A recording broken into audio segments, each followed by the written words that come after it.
छठ पावन के बहुत बहुत बधाई और शुभकामना। एकटा सुंदर सन छठ गीत सुना रहल छी। पोखरी माहर चम चम चमकई, होई छन छठी माई के व्रत, होई छन दीनानाथ के व्रत, होई छन राना माई के व्रत।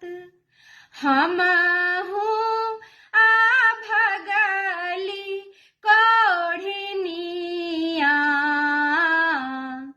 कोना कए करब इहो व्रत, कोना कए करब इहो व्रत। हमरो से सेवक कोढ़निया, सुपती लेने रही है ठार, सुपती लेने रही है ठार।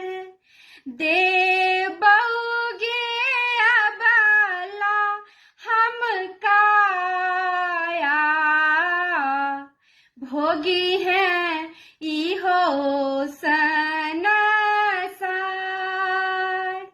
भोगी है इहो संसार। पोखरी माहर चम चम चमकई, होई छन छठी माई के व्रत। हमहु आ भगली जे अन्हरी,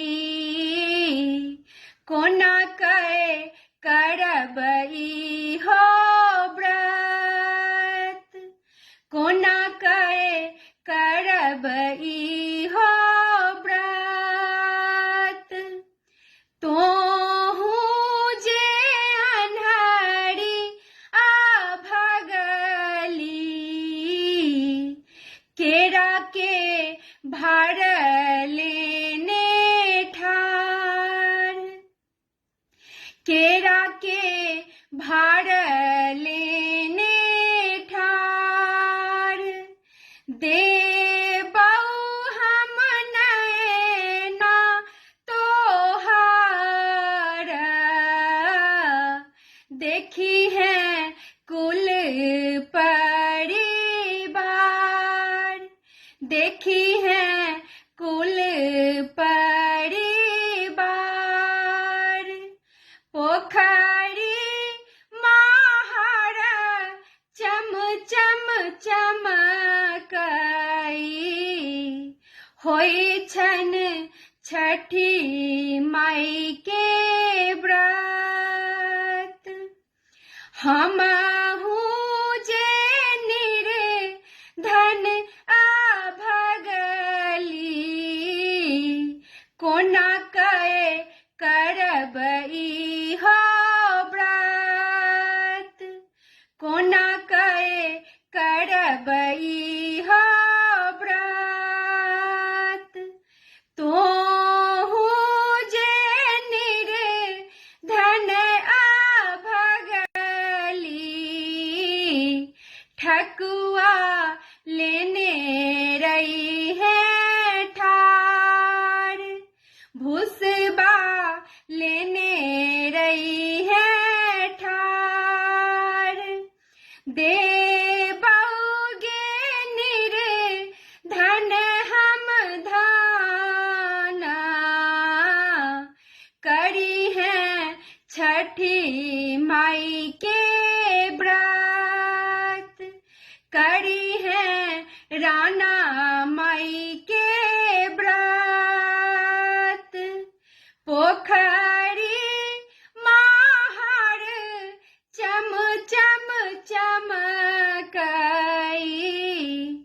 होई छन छठी माई के व्रत हमहु आ भगली बाझनिया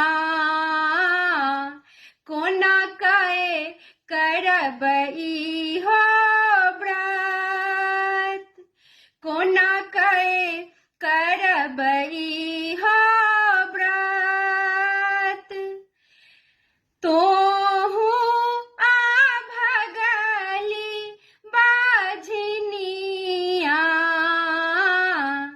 नारियल लेने रही है ठार नेबो लेने रही है ठार देबौगे सेवक हम पुत्र खेलतौ पोखरी महार खेलतौ पोखरी महार।